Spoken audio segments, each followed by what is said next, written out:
Xalifa bir kun shahar aylanaman dedi. Shahar aylanishlik asnosida ko'chada kechqurun o'g'rilar to'dasiga duch keldi. Bu rivoyat emas, Jaloliddin Rumiyning masnaviylarida keladi. 4-5 o'g'riga duch kelib qoldida, eski kiyimlar kiygan o'zi podshoh. O'g'rilar to'dasiga kirgandan keyin aytdi o'g'rilar, "Sen kimsan?" dedi. Podshoh aytdi, "Men ham sizlardanman." Ular bir katta narsaning ustiga bahs qilishayotgan edi. U katta narsa nima? Podshohning saroyini o'g'irlash, xazinani o'g'irlash edi u.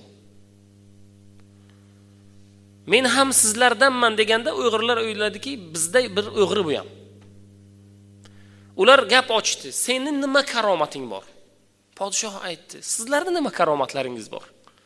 Biri aytdi, "Men dedi, hayvonlar tilini tushunaman." Xo'p, hayvon vovullasa, itmi, mushukmi, nima ovoz chiqarsa, nima deyotganligini men bilaman dedi. Meni dedi qiladigan ishim shu. Ikkinchisi aytdi, "Men dedi, baland devorlarga shunday arqon tashlaymanki, u arqon bir joyga ilinadi, u devordan oshishlik imkoniyati bo'ladi."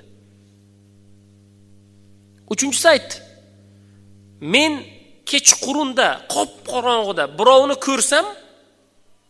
ko'rsam, uni kunduzi bo'ladimi, 1 yildan keyin bo'ladimi, 10 yildan keyin bo'ladimi, kechqurun qop-qorong'uda ko'rgan odamimni ham hatto taniyman" dedi men.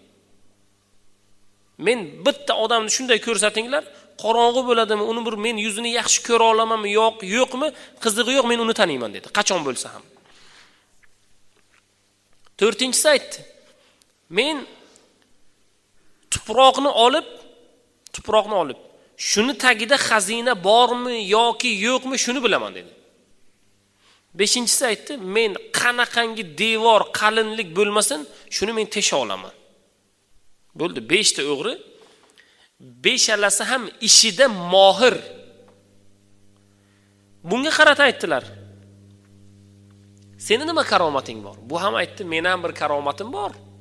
Nima desa, "Men odamlar dorni oldiga kelganda endi osilaman degan turgan vaqtimda soqolimni qimirlatsam dordan xalos bo'ladi" dedi. Bular aytdi, "Subhanalloh, bizda edi shu odam, bizni jamoamizda shunaqa odam o'zi kerak edi. Chunki bizni 5alamizni ham qiladigan ishimiz doriga olib boradigan ish, qatlga majbur qiladigan ish. Hozirgi ishimiz ham saroy, sultonni saroyini biz o'g'irlamoqchimiz. Mabodo qo'lga tushib qolsak, sen kerak bo'lasan" dedi. Bo'ldi, seni jamoamizga qo'shamiz. Aytadilar o'g'rilar. Jaloliddin Rumiy buni masnaviylarida keltiradilar. Yo'lda boryapmidilar, it vovulladi. It vovullaganidan keyin darrov bilqani nima deyapti bu? Vovullagandan keyin u itni eshitdi va aytdi, jamoasiga qarata aytdi, "It sizlarni ichlaringizda sulton bor deyapti." Bular bir-birlariga qaradilar, "Biz o'g'irlar bo'lsak, bizni oramizda sulton nima qiladi? Bekor gapiribdi, yurdik. Rejani amalga oshiraylik." Shunda Jaloliddin Rumiy aytadilar, masnaviylarda keltiradilar, agar insonni nafsi bir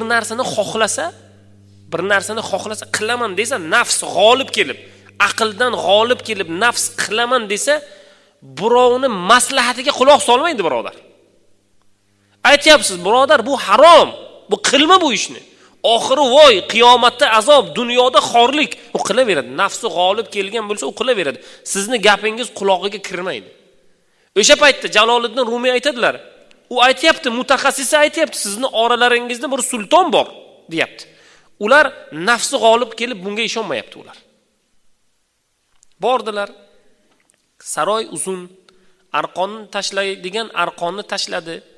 Xazina qayerda ko'milganligini biladigan odam tuproqdan oldida shuni tagida xazina bor dedi.